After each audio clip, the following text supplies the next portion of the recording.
Good morning all of you dear student. Today in 7th class chapter number 2 chapter name is नमक का दारोगा। बेटे इस chapter को आज हम स्टार्ट करेंगे। कल मैंने बेटे इस चैप्टर की समरी आपको भेजी थी जिसमें मोस्टली पार्ट आपके आ चुके थे, लेकिन आज हम स्टार्ट करेंगे from book chapter number 2 chapter name is नमक का दारोगा। आज हम पढ़ेंगे कि जो मुंशी वंशीधर है वह अपनी शिक्षा को पूरी करके रोजगार ढूंढने के लिए चल पड़ता है, और जब वह रोजगार ढूंढने के लिए चलता है तो उनके पिताजी उनको एक सीख देते हैं कि जो भी नौकरी तू ढूंढे उसमें ओहदे की तरफ ध्यान मत देना। ओहदा होता है बेटे पद, कि जैसे पोस्ट छोटी है बड़ी है।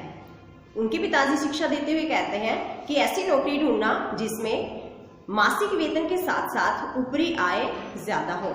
तो आज हम पढ़ेंगे कि वंशीधर अपने पिताजी की बात को मानता है या नहीं मानता है। चैप्टर का नाम है बेटे नमक का दारोगा। पाठ पीछे देखिए। नमक का दारोगा मुंशी प्रेमचंद लिखित एक प्रसिद्ध कहानी है जिसमें उन्होंने समाज में फैले भ्रष्टाचार, रिश्वतखोरी और न्याय व्यवस्था की खामियों को प्रस्तुत किया है। तो मुंशी प्रेमचंद ने बेटे समाज में जो भ्रष्टाचार फैला है, रिश्वतखोरी फैली है, वो जो न्याय व्यवस्था में जो कमियां हैं, खामी होता है बेटे कमी, जो खामियां हैं यानी कि कमियां हैं उनको दर्शाया है। साथ ही उन्होंने इस बात को भी दृढ़ता से रेखांकित किया है कि एक कर्तव्यनिष्ठ और ईमानदार व्यक्ति को कुछ समय के लिए भले ही नुकसान उठाना पड़े, परंतु अंततः गत्वा यानी अंत में जाकर वह समाज के लिए अनुकरणीय उदाहरण बन जाता है। तो इसमें लेखक मुंशी प्रेमचंद जी ने क्या बताया कि कर्तव्यनिष्ठ और ईमानदार आदमी को कुछ समय के लिए नुकसान उठाना पड़ सकता है, मतलब मुसीबतें कठिनाइयों का सामना करना पड़ सकता है, लेकिन अंत में जाकर वह समाज के लिए एक अनुकरणीय उदाहरण बन जाता है, यानी दूसरे भी उसके समान चलने की सोचते हैं।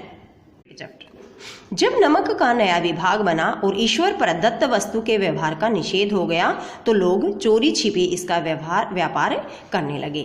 जब नमक का नया विभाग बनाया गया और ईश्वर प्रदत्त यानी कि भगवान के द्वारा दी गई वस्तु के व्यवहार करने का निषेध होता बेटे मनाही हो गया, मनाही मतलब काम नहीं करना, तो लोग चोरी छिपे इसका व्यापार करने लगे। यानी कि नमक का विभाग बनाया गया और जो नमक था बेटे उस पर रोक लगा दी गई कि कोई भी इसका व्यापार नहीं करेगा। अनेक प्रकार के छल प्रपंचों का सूत्रपात हुआ, अनेक प्रकार के छल कपट का निर्माण हुआ। सूत्रपात क्या होता है? निर्माण। कोई घूस से काम निकालता था तो कोई चालाकी से, कोई घूस से यानी कि रिश्वत से काम निकाल रहा था तो कोई चालाकी से। अधिकारियों के पोबा रहते, अधिकारियों के मजे थे। क्यों थे बेटे? क्योंकि ये जो रिश्वत थी किसको मिलती थी? जो उस पद पर प्रतिष्ठित अधिकारी थे उन्हीं को तो मिलती थी। पटवारी का सर्वसम्मानित पद छोड़ छाड़ कर लोग नमक के विभाग में प्रवेश लेने को वहां दारोगा पद पाने के लिए ललचाते थे। पटवारी का सम्मानित पद सबसे सम्मानित पद माना जाता है ना पटवारी का। क्यों? क्योंकि बेटे इसमें सैलरी के अतिरिक्त जो ऊपरी कमाई वो बहुत ज्यादा होती है। इस पद को भी छोड़कर लोग नमक के विभाग में प्रवेश लेना चाहते थे, वहां दारोगा पद पाने के लिए ललचाते थे, और वहां कि किसी तरह से दारोगा पद हमें मिल जाए। वंशीधर रोजगार की खोज में निकले। तो वंशीधर इसका मुख्य पात्र मैंने कल बेटे समरी में बताया था, वह भी काम के लिए निकल पड़ा। उनके पिता एक अनुभवी पुरुष थे, काफी एक्सपीरियंस था इनके पिताजी को। समझाने लगे, बेटा घर की दुर्दशा देख रहे हो। तो जैसे ही जो वंशीधर था बेटे रोजगार के लिए निकल पड़ा तो इनके पिताजी ने इनको क्या समझाया कि घर की जो बुरी दशा है, दुर्दशा होता है बुरी दशा, बुरी कंडीशन होना, देख रहे हो ऋण के बोझ से दबे हुए हैं, हम पर बहुत ज्यादा कर्ज है, लड़कियां विवाह योग्य हो गई हैं, परिवार में जो लड़कियां हैं वो शादी के योग्य हो गई हैं। नौकरी में ओहदे की ओर ध्यान मत देना, नौकरी में जो ओहदा है उसकी तरफ ध्यान मत देना। ओहदा होता बेटे पद, की छोटी नौकरी है बड़ी नौकरी है। ऐसा काम ढूंढना जहां ऊपरी आय हो। इनके पिताजी समझाते हैं तो काम ऐसा ढूंढना जिसमें कि ऊपरी कमाई ज्यादा हो। मासिक वेतन तो पूर्णमासी का चांद है, जो मंथली सैलरी होती है वह तो पूर्णमासी के चांद की तरह होता है, जो एक दिन दिखाई देता है और घटते घटते लुप्त हो जाता है। जैसे पूर्णमासी का चांद में भी आपने देखा होगा बेटे, पूर्णिमा को जो निकलता है पूरा होता है, वो बड़ा होता है, ठीक है। वैसे ही मासिक वेतन होता है, मतलब जब मिलता है तो काफी सारा दिखता है, तो फिर क्या होता है वो घटते घटते खत्म हो जाता है, लुप्त हो जाता है। पूर्णिमा का चांद भी तो पूर्णिमा को ज्यादा दिखता है, फिर जैसे ही दिन आगे बढ़ते हैं तो चांद कम होता चला जाता है। अमावस्या को बिल्कुल पतला सा चांद दिखाई देता है। वैसे ही हमारी सैलरी होती है, मिलती ज़्यादा है लेकिन वैसे मतलब दिन प्रतिदिन कम होती जाती है। ऊपरी आय बहता हुआ स्रोत है जिससे सदैव प्यास बुझती है, और जो ऊपरी कमाई है वो तो बहता हुआ स्रोत है, बहता हुआ झरना है जिससे हमारी प्यास बुझती है। इस उपदेश के बाद पिताजी ने आशीर्वाद दिया। ये बातें समझाई मुंशी वंशीधर को और आशीर्वाद दिया कि जाओ और अपना काम ढूंढो।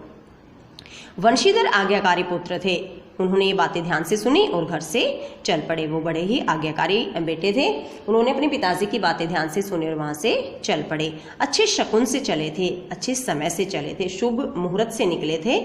जाते ही नमक विभाग के दारोगा पद पर प्रतिष्ठित हो गए।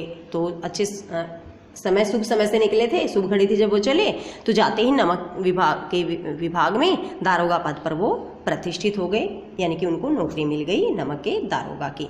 वेतन अच्छा और ऊपरी आय का तो ठिकाना ही न था। सैलरी अच्छी थी और ऊपरी कमाई का तो पता ही नहीं था, मतलब बहुत ज्यादा ऊपरी कमाई थी। वृद्ध मुंशी जी को सुख संवाद मिला तो फूले न समाये। वृद्ध मुंशी बेटे मुंशी वंशीधर के पिताजी को जब यह सुख संवाद यानी कि समाचार मिला, सुख देने वाला समाचार मिला, तो वे फूले न समाये, तो वे बहुत ज़्यादा खुश हुए। जाड़े के दिन थे, यानी कि सर्दी का समय था और रात का समय था, मतलब सर्दी में रात का समय था। नमक के सिपाही चौकीदार सभी निद्रा में मस्त थे। नमक विभाग में जो सिपाही थे, जो चौकीदार थे, सभी नींद में मस्त थे। मुंशी वंशीधर को यहाँ आए अभी 6 महीने से ज़्यादा नहीं हुए थे, मतलब लगभग 6 महीने के आसपास का टाइम हो गया था इनको नमक के विभाग में दारोगा पद पर काम करते हुए। लेकिन इस थोड़े से समय में ही उन्होंने अपनी कार्यकुशलता और उत्तम आचार से अफसरों को मोहित कर लिया था। लेकिन इस थोड़े से समय में ही उन्होंने अपने काम को अच्छे तरीके से करने के कारण और उत्तम व्यवहार के कारण अफसरों को आकर्षित कर लिया था, मोहित कर लिया था। अफसर लोग उन पर बहुत विश्वास करने लगे थे। जो अफसर लोग थे वे इन पर बहुत ज़्यादा विश्वास करते थे। क्यों करते थे? इनकी कार्यकुशलता और उत्तम व्यवहार के कारण।